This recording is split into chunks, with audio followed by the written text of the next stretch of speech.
जब बुद्धा की अगर हम लाइफ स्टोरी देखें तो वो लाइफ स्टोरी नहीं है, वो एक फ़िलॉसफ़ी है। क्योंकि लाइफ स्टोरी लिखने में उनका कोई इंटरेस्ट तो था नहीं, पहले के लोग लिखते भी नहीं थे बायोग्राफीज़। तो कहते हैं कि सारी चीज़ें उन्होंने देखी अपने घर परिवार में, उससे अलग कुछ हो नहीं सकता। अच्छे संबंध भी देखे, बुरे संबंध भी देखे। उनके अगर हम बायोग्राफी ही देखें जो कई सारी ऑथेंटिक हैं, तो उनके जीवन में अच्छे संबंध भी बहुत सारे थे और बुरे भी थे बहुत सारे। लेकिन क्या फ़र्क पड़ना है, अच्छे हों या बुरे हों।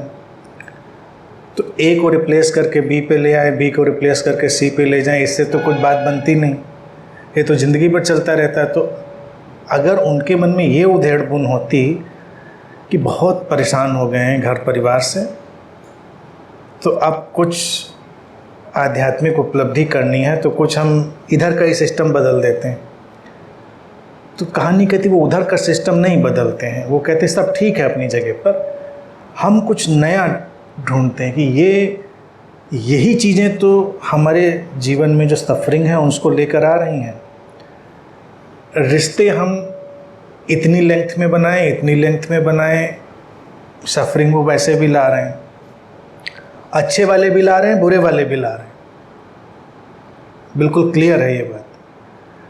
तो कई बार जो लोगों को लगता है घटना होती है, मैंने अनेकों बार इसको क्लियर किया कि लोगों को लगता है कि वो घर छोड़ के गए, पत्नी से अनबन हो गई। कुछ मास्टर्स ने उसको ऐसे डिस्प्ले कर दिया।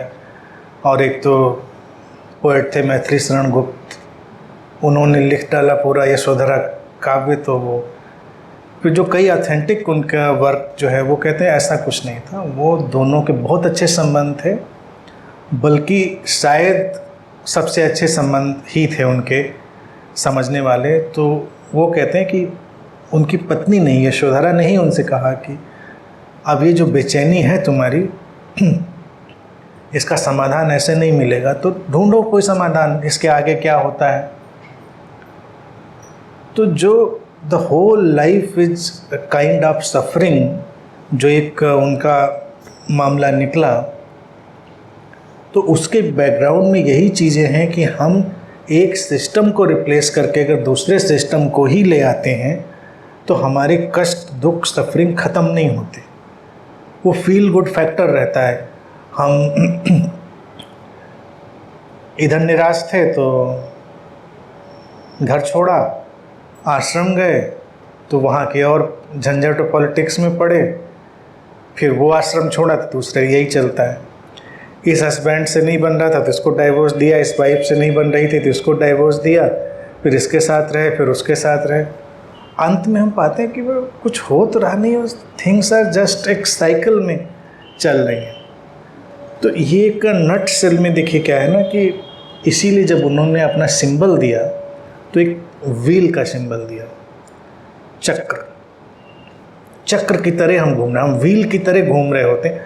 अगर हम वहीं पे समाधान चाहेंगे, ध्यान भी इसीलिए कोई समाधान नहीं लाता अगर हम उसी परिस्थिति में कोई समाधान चाह रहे होते हैं। परिस्थिति थोड़ी बदल जाएगी, आपको घर में अच्छा नहीं लगता, आप किसी आश्रम में 10 दिन रह आते हैं, सो व्हाट।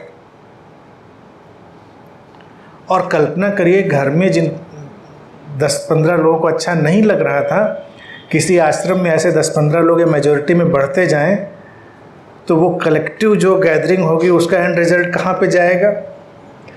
क्योंकि सॉफ्टवेयर तो उनका पहले ही वाला था, तो वहाँ भी कुछ नतीजा अलग ही निकलेगा। प्लेसेस चेंज करने से, भाषा बदलने से, सिस्टम बदलने से, टेक्निक्स बदलने से, इन सब चीज़ों से कुछ नहीं होता। हमको कोई डीप विजडम जो बहुत ही अंदर हमारे गहरे विजडम पड़ी हुई है उसको एक्टिवेट करना पड़ता है, जो बहुत क्लियरली ये देखने की क्षमता रखती है कि हम इन सारी चीज़ों को ट्रांसेंड करके ही वो जो फ्रीडम है या मुक्ति है उधर जाएंगे। सिस्टम बदलने से कुछ नहीं होना, फिलॉसफी बदलने से भी कुछ नहीं होना। इसीलिए मैं हमेशा बहुत ही शांति से बात कहता हूँ। जैसे लोग कहते हैं कि वो बहुत अच्छी बात है, ये बहुत कम अच्छी, सब बातें अच्छी हैं। हर बात एक दृष्टिकोण है, एक कॉन्सेप्ट, एक एंगल से कही गई है। आपके काम आ रही है तो काम आ गई, नहीं काम आई तो उसका कोई मतलब नहीं। कोई कॉन्फ्लिक्ट, उस कोने में बैठा हुआ आदमी जिस तरह से देख रहा होगा उसका परसेप्शन अलग होगा। हम सेम ही जगह पर हैं, जो इस कोने से बैठ के देख रहा होगा उसका परसेप्शन अलग होगा।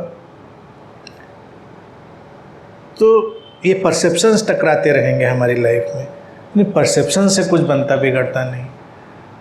हमारी जो विजडम है वो परसेप्शंस के बियॉन्ड है, तो हम लोग उधर ही जा रहे होते हैं।